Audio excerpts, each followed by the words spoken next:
Lombok. Pulau di Nusa Tenggara Barat yang dikenal dengan eksotisme alam dan budayanya. Dalam journey kali ini, saya ajak Anda menikmati keindahan kawasan Mandalika. Selamat datang di Mandalika, Lombok. Kilau Mutiara Baru di Lombok, salah satu destinasi wisata super premium.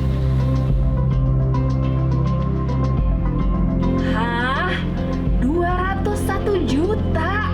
Melihat lebih dekat proses budidaya mutiara Lombok yang namanya telah mendunia. Serta menikmati suasana segar di kaki Gunung Rinjani, Sembalun. Sila pada Juk Sembalun. Bersama saya Clara Verina, inilah Journey Way to Explore.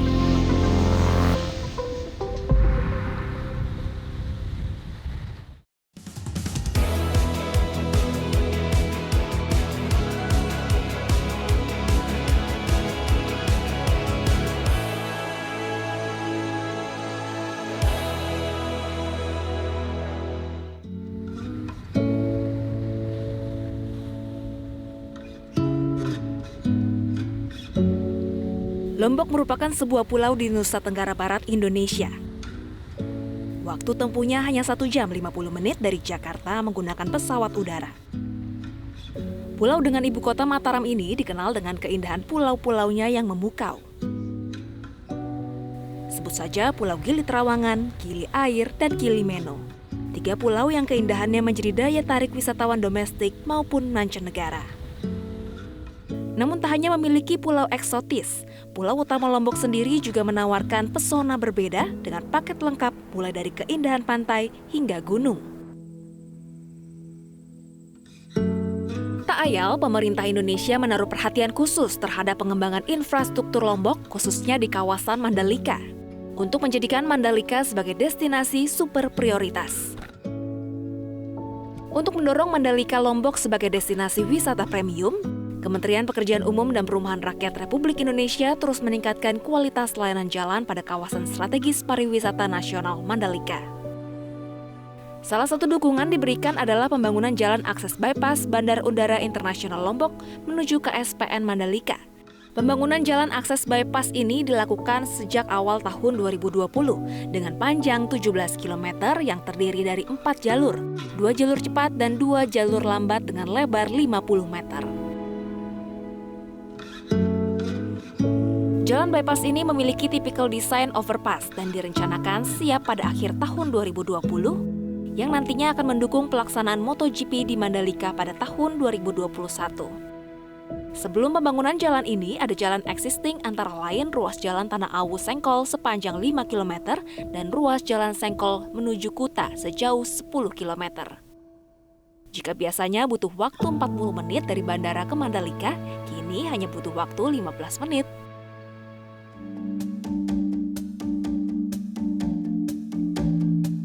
Selain memiliki berbagai keindahan dan kekayaan sumber daya alam, Lombok juga terkenal dengan budidaya mutiara.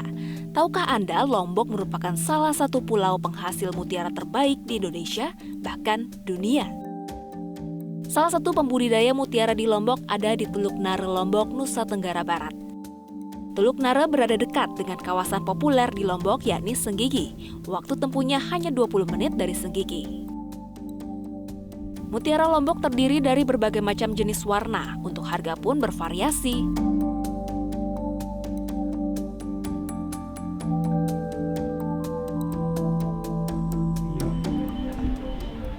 Hah?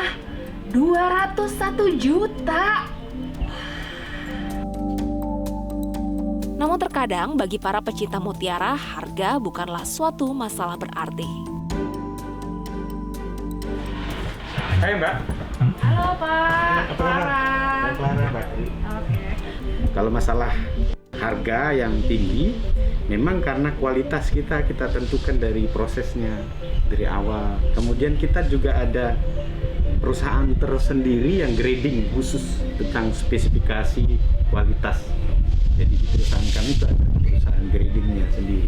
Berarti kalau wisatawan datang ke sini bisa diajak tur untuk edukasi budidaya mutiara, Pak? Bisa. Saya boleh ya, Pak ya? Boleh, tentu boleh. Ini sekarang kita mulai dari mana dulu nih, Pak?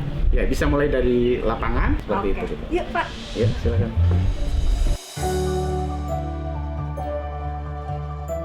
Nah, kalau biasanya kita diving melihat terumbu karang, kali ini kita diving melihat budidaya mutiara. Ada 3 metode budidaya mutiara. Budidaya mutiara di Teluk Nare, Lombok ini menggunakan metode long line atau garis panjang. Selain long line, ada pula metode rakit dan dasar laut. Satu garis dari ujung satu ke ujung berikutnya memiliki panjang 120 meter.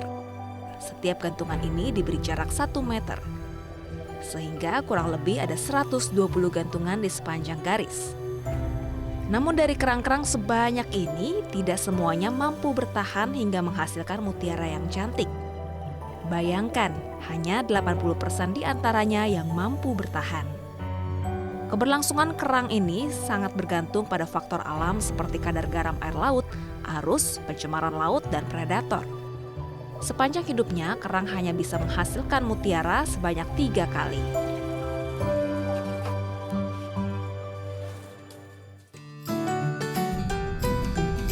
Ini merupakan ruang seleksi.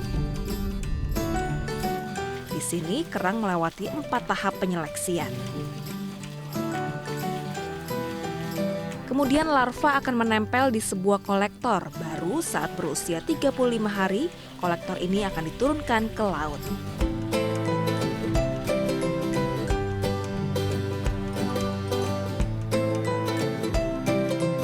Pertama-tama wisatawan diajak mengenal jenis karang penghasil mutiara. Kerang ini bernama Pinstada maxima. Ada yang jantan dan betina. Sperma dan sel telur dari kerang jantan dan kerang betina dimasukkan ke dalam satu tempat. Proses ini disebut spawning. Setelah proses spawning berlangsung kurang lebih 24 jam, hasil dari proses spawning ini akan menghasilkan bayi kerang atau larva kerang yang ditempatkan di satu wadah. Nantinya larva kerang ini akan dikontrol setiap hari dan diberi pakan pitoplankton. Proses penghasilan satu butir mutiara air laut di sini membutuhkan waktu 4 tahun. 2 tahun pertama adalah proses pembesaran karangnya saja, dan 2 tahun selanjutnya merupakan proses penanaman bibit mutiara. Di tahap ini kita dapat melihat secara langsung bagaimana mutiara diambil dari kerangnya setelah proses panen. Pada proses ini, wisatawan pun diberi kesempatan untuk mengambil mutiara langsung dari kerangnya loh. Mutiaranya ya Pak ya, kelihatan ya. Untuk mendapatkan hasil mutiara yang baik dan berkualitas, diperlukan proses yang panjang yang tidak mudah dan waktu tertentu agar hasilnya lebih maksimal. Bisa ambil mutiaranya langsung dari dalam kerang. Ini inti mutiara yang dimasukkan, lalu setelah 2 tahun hasilnya sebesar ini, bahkan bisa lebih besar lagi. Wow! Jadi kalau ke Lombok jangan lewatkan wisata tur budidaya mutiara. Berwisata sambil menambah wawasan pengetahuan kita pastinya akan sangat menyenangkan.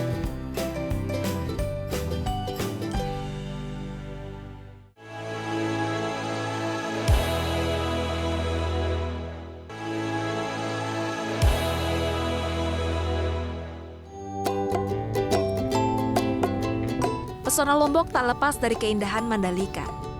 Tidak sepopuler destinasi wisata Lombok seperti Gili, kawasan strategis pariwisata nasional ini memiliki keindahan tersendiri. Terletak di Lombok Tengah, kawasan Mandalika memiliki pesona pantai yang sangat indah. Selain itu, Kementerian Pekerjaan Umum dan Perumahan Rakyat juga melakukan pengembangan kawasan di 3 Gili, yakni Gili Terawangan, Gili Meno, dan Gili Air di Kabupaten Lombok Utara yang rencananya akan rampung akhir tahun 2020. Tak ayal, Kementerian Pekerjaan Umum dan Perumahan Rakyat terus melanjutkan dukungan penyediaan infrastruktur bagi kawasan Mandalika, Lombok, Nusa Tenggara Barat.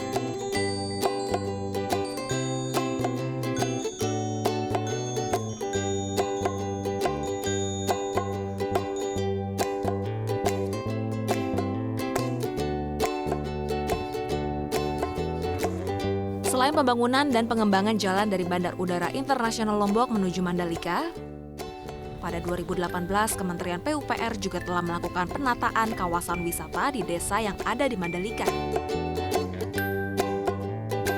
Salah satunya Desa Kuta. Di antaranya dengan membangun landmark Desa Kuta dengan desain patung peselancar, pedestrian, ruang terbuka hijau, dan saluran drainase yang juga dibenahi.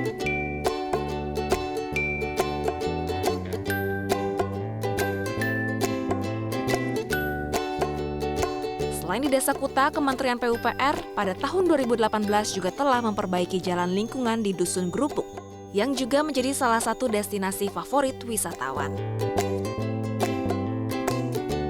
Sehingga wisatawan lebih nyaman berwisata di Mandalika sebagai salah satu destinasi super prioritas di Indonesia.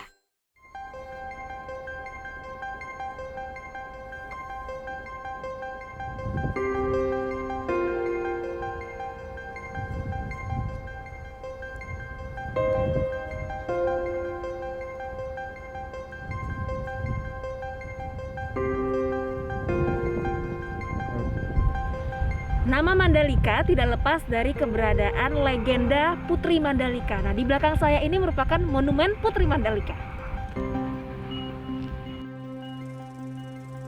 Patung ini menceritakan kisah seorang putri Mandalika yang berparas cantik dan diperebutkan oleh 3 lelaki dari 3 kerajaan berbeda. Menurut legenda, untuk menghindari perebutan, Putri Mandalika memilih untuk terjun ke laut. Masyarakat Sasak yakin bahwa Pantai Seger merupakan lokasi Putri Mandalika menenggelamkan diri. Hingga kini, legenda tersebut terus dilestarikan melalui Festival Bau Nyale. Ketika acara tahunan tersebut digelar, penduduk akan ramai berusaha menangkap cacing laut yang diyakini merupakan jelmaan Putri Mandalika.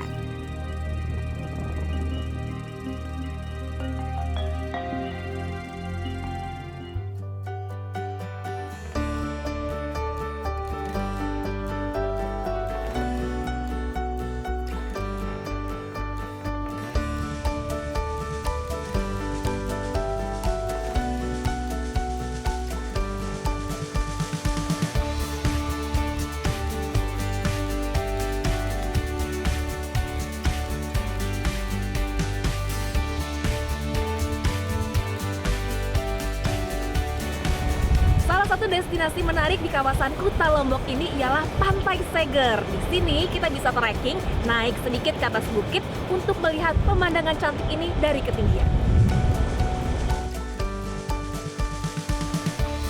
Pantai Seger ini lokasinya berhadapan langsung dengan Samudra Hindia, sehingga memiliki ombak yang cukup besar, cocok untuk wisatawan yang ingin bermain selancar.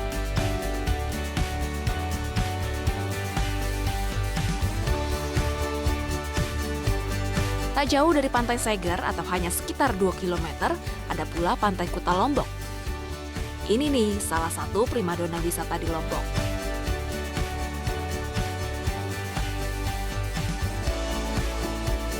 Wisatawan bisa menikmati keindahan Pantai Kuta Mandalika yang sudah dilengkapi dengan infrastruktur yang sangat baik. Bagus banget kan?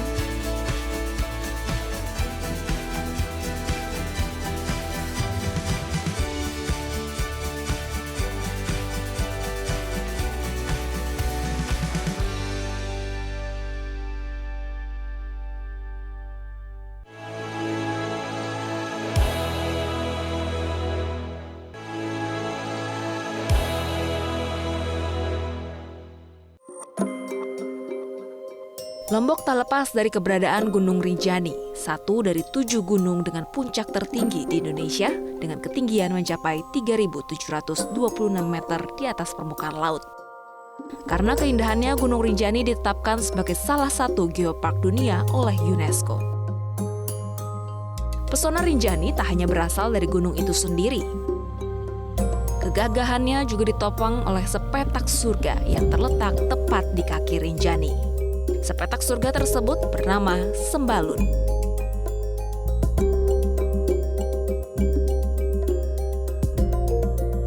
Sebuah kecamatan di Kabupaten Lombok Timur, Nusa Tenggara Barat. Waktu tempuhnya hanya 3 jam dari kota Mataram, Lombok menggunakan perjalanan darat.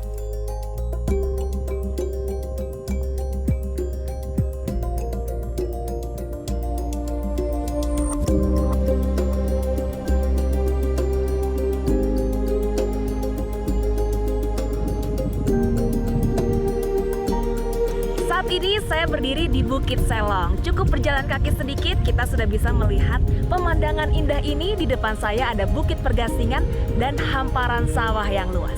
Di Bukit Selong ini spot yang paling cocok untuk kita mengabadikan momen keindahan Desa Sembalun lewat foto.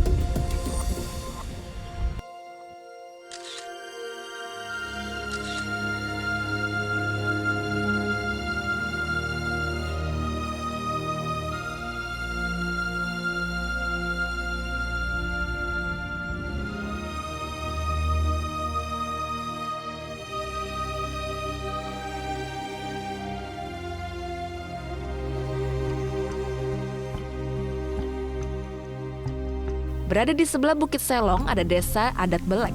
Desa Adat Belek merupakan desa adat warisan leluhur yang menjadi salah satu destinasi wisatawan. Namun kondisinya kini masih terbengkalai pasca gempa yang terjadi 2 tahun lalu.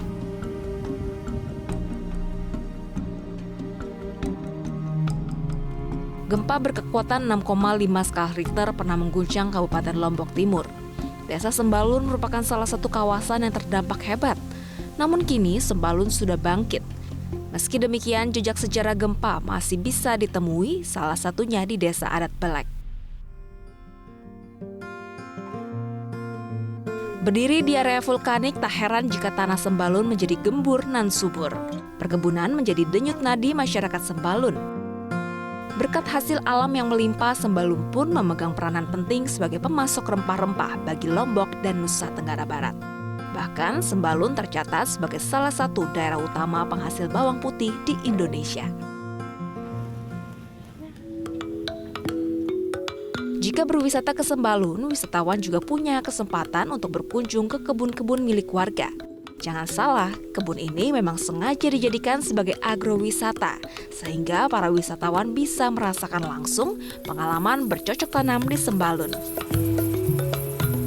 Salah satu yang paling populer adalah wisata petik stroberi. Di sini, wisatawan bisa merasakan sensasi memetik buah stroberi langsung dari pohonnya. Sebelum petik stroberi, kita cuci tangan dulu.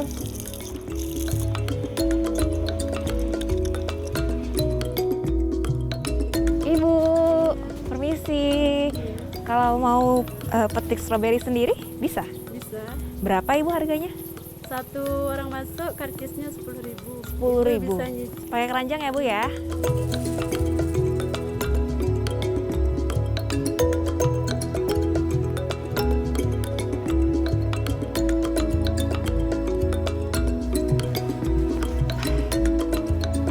Petik stroberi sendiri.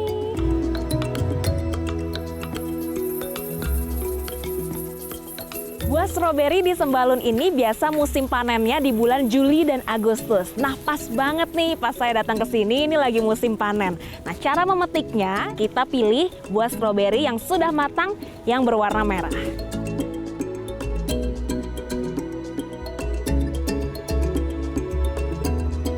Gede banget.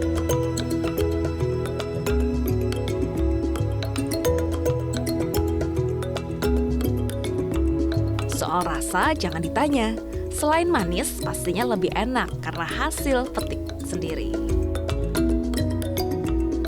Nah, sudah selesai. Ini hasil petikan saya. Tuh, banyak banget kan? Nanti tinggal ditimbang. Harganya per kilo Rp50.000 saja. Murah banget kan? Apalagi untuk ukuran stroberi yang besar-besar seperti ini. Kalau di Jakarta pasti harga per kilonya sudah ratusan ribu rupiah.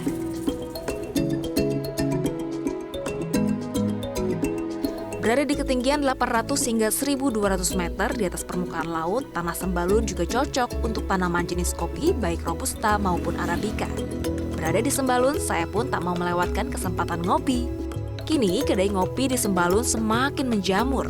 Tak hanya menawarkan kopi, kedai kopi di Sembalun juga menawarkan pemandangan sempurna khas pegunungan.